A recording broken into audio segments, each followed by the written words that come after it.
नमस्कार। आपका बात 25 में स्वागत है।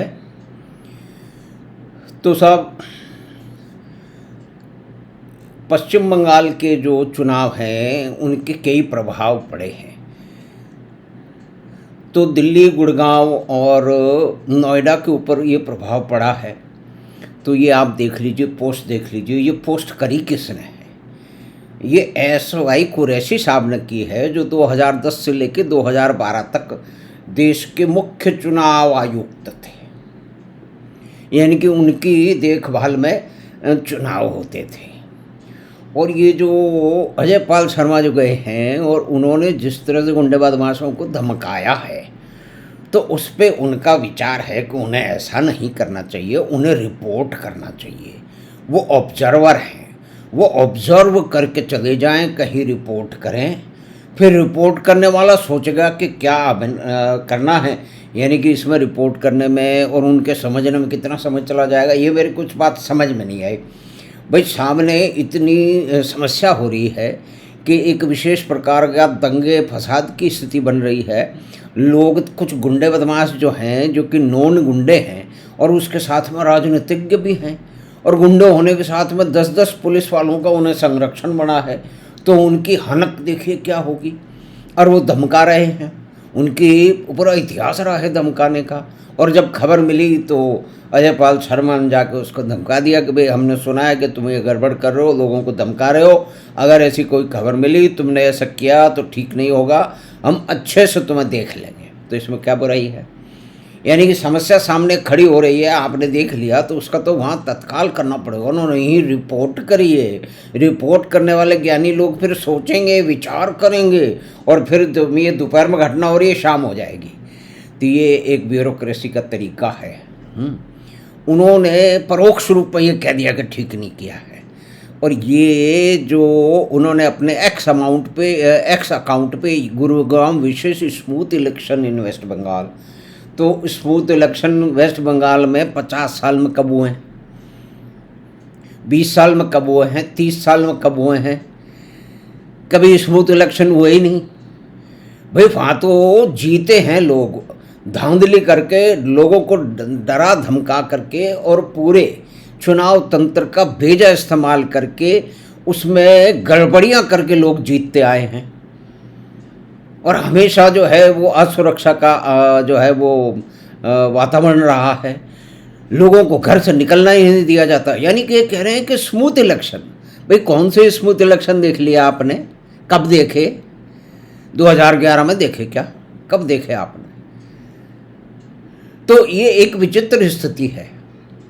मतलब उसमें पिछले 20 साल में ही कहते हैं कि करीब 200 लोग मारे गए, या ऑफिशियल वगैरह ज़्यादा मारे गए होंगे।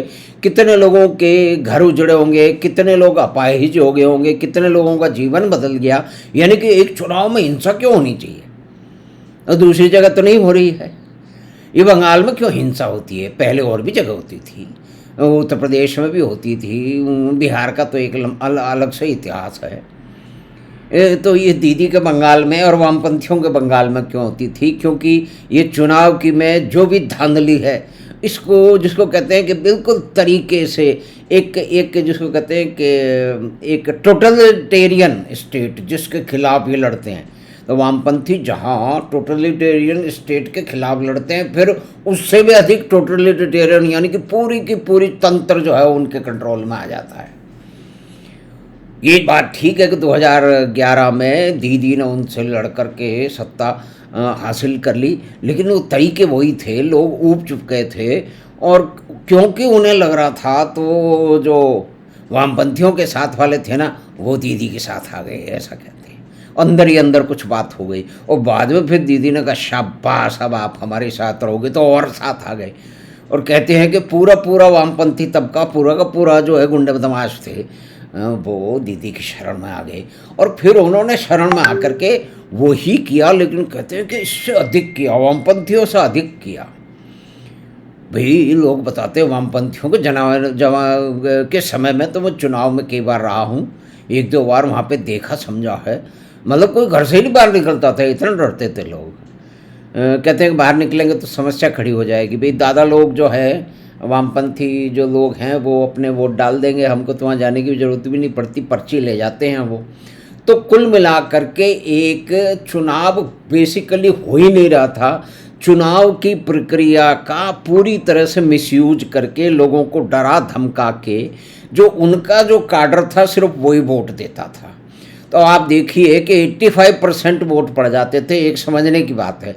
अभी 93 के ऊपर चले गए हैं, तो 10% यानी कि 100 में से 10 ही लोग तो बढ़ने चाहिए। लेकिन खबरें आ रही है कि पहले से भीड़ अलग है। इसका मतलब क्या है? इसका सीधा सा मतलब ये है कि पूरी चुनाव प्रक्रिया में जगह जगह पे शुरू से आखिर तक धांधलियाँ करके प्रॉक्सी वोटिंग, यानी कि पहले मरे हुए आदमियों को वोट दे रहे हैं, फिर डरे हुए आदमियों को वोट दे रहे हैं, फिर छुपे हुए आदमियों को वोट दे रहे हैं, जो बाहर चले गए उनके वोट दे रहे हैं। ये होता कैसा था? ये 25,000 जो है ना क्लब हैं दीदी ने चलवा रखे हैं, वो हर क्षेत्र के अंदर कौन बाहर है, कौन ऊपर सिधार गया, और जो है कौन किसका वोटर है, मतलब जो दीदी का वोटर नहीं है उसकी पूरे का पूरा छांट के रखा हुआ है। जो दीदी का वोटर है वो जाता है, वो वोट देता है, जो बाकी जो लोग हैं वो नहीं जाते। यानी कि कहने का मतलब ये है कि एक लंबी संख्या, उसके ऊपर आंकड़ा फिट करना तो मुश्किल है, लेकिन आप ये देख रहे हैं कि भीड़ कैसे हो गई। यानी कि 100 की जगह 110 आ गए तो भीड़ दिखती नहीं है ना। ये भीड़ तो तब दिखती होती है कि जब पहले 60 आ रहे थे अब 100 आ गए, तो करीब करीब ऐसा ही हुआ है। यानी कि पहले 10-15% फेक वोटिंग होती थी, अधिकतर फेक वोटिंग होती थी, क्योंकि किस तरह से होती थी, तो ये पूरा सिस्टम को मैनिपुलेट कर, यानी कि चुनाव अगर शांतिपूर्ण तरीके से पहली बार हो रहा है और ये चुनाव आयुक्त साहब कह रहे हैं कि वहाँ पे स्मूथ हो जाए तो हमारी मेड्स वापस आ जाएं, तो यहाँ पे कई प्रश्न उठते हैं कि ये बंगाल की ही मेड क्यों यहाँ पे काम करती हैं।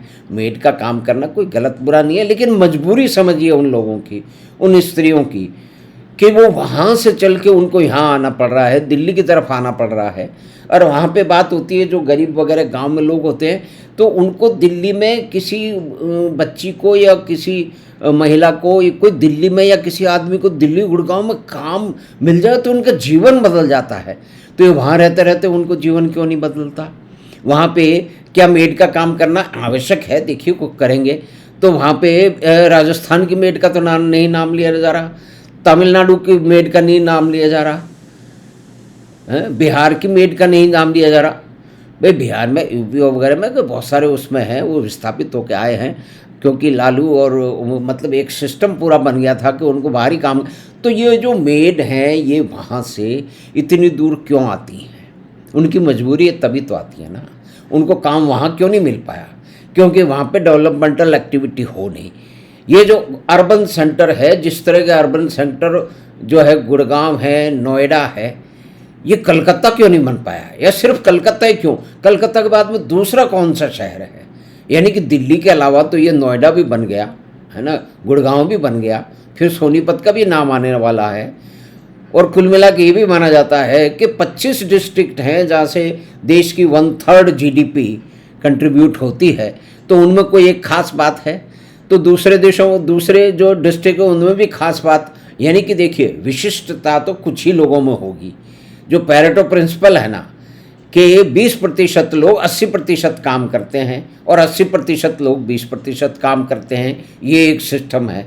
किसी बैंक में 20% जो कस्टमर हैं वो मैक्सिमम जो है ना वो डिपॉजिट देते हैं, और बाकी जो है वो 80% से आता है।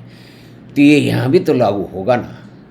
तो 25%, यानी कि 806 डिस्ट्रिक्ट है देश में, 25 की बात हो रही है, तो ऐसी डिस्ट्रिक्ट 50 हो जाएं, ऐसी डिस्ट्रिक्ट 100 क्यों नहीं हो सकती?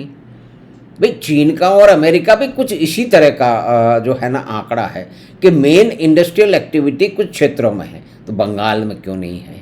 बंगाल में नहीं है क्योंकि कभी श्री आदित्य बिरला को वहाँ से गालियाँ दे के भगा दिया गया था। उसके बाद में थापर भी चले गए, बर्मन भी चले गए, सारा बिग बिजनेस वहाँ से कलकत्ता से मूव हो गया, क्योंकि वामपंथी वहाँ पे क्रांति ले आए थे।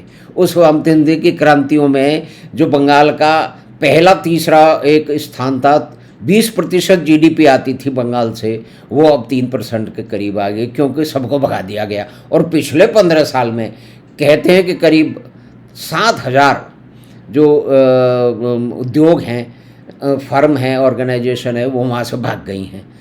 क्यों भाग गई हैं? तो ये कारण है। और इस कारण की जड़ में कौन है? इस कारण की जड़ में है वामपंथी, और वामपंथियों से आगे आने वाली, वामपंथियों से अधिक जो है वहाँ पे जो पूरी के पूरे सिस्टम को नष्ट करने वाले जो तंत्र है, जिसकी हेड है माननीय दीदी, उनके सदारत में, उनके नेतृत्व में ये हो रहा है।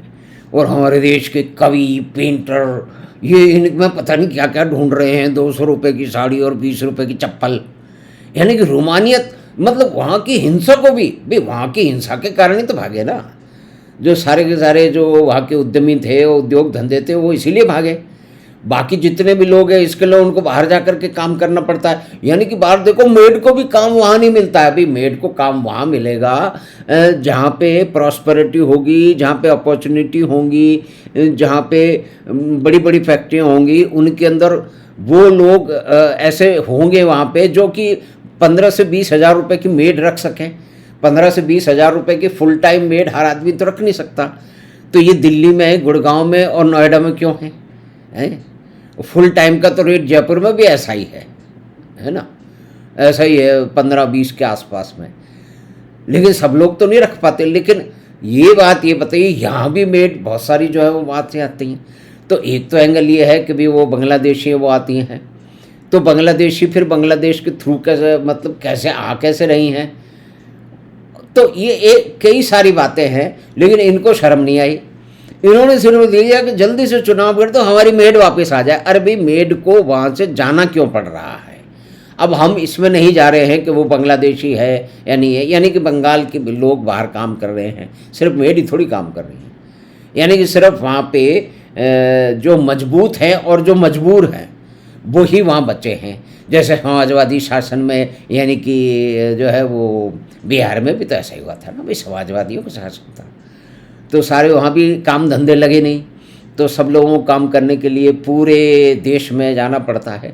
राजस्थान में भी कई ऐसी फैक्ट्रियाँ, दिल्ली में भी हैं, महाराष्ट्र में भी हैं, जहाँ पे एक खास एक संख्या बिहार से आती है। बहुत ही निपुण लोग हैं, उनके साथ बहुत सारे लोगों के साथ काम किया। पूरा का पूरा 20-25 लोगों का पूरा टोला जो है वो बिहार के सिवान से आ रहा है या कहीं और से आ रहा है। तो ये एक विशेष स्थिति है। लेकिन उस कोर के ऊपर ये टच नहीं करेंगे। ये तो सिर्फ ये कह रहे हैं कि चुनाव स्मूथ हो जाए। तो महाराज, आप मानते हो कि वहाँ पे स्मूथ चुनाव है? भाई चुनाव अगर स्मूथ होना कितनी परिस्थिति में हो रहा है, कितना ऊधम हो रहा है। अब चुनाव के 4 तारीख को क्या होगा, 4 तारीख के बाद क्या होगा, ये कुछ अलग बातें हैं। लेकिन मुख्य बात यह है कि वहाँ के क्यों आना पड़ता है। बांग्लादेश से आ रहे हैं तो वो क्यों आना पड़ता है, बंगाल के लोग आ रहे हैं तो वो क्यों आ रहे हैं।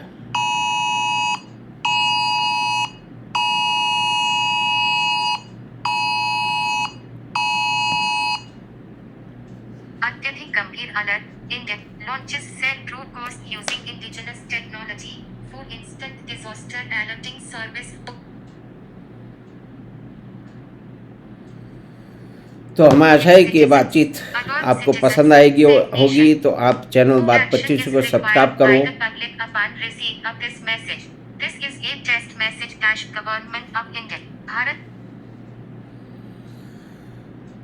तो आशा है कि ये बातचीत आपको पसंद आई होगी। तो आप चैनल बात 25 को सब्सक्राइब करें, लिंक अपने मित्रों और परिवार के साथ साझा करें। हम आपसे फिर मिलेंगे बात 25 की अगली बात में। धन्यवाद, नमस्कार।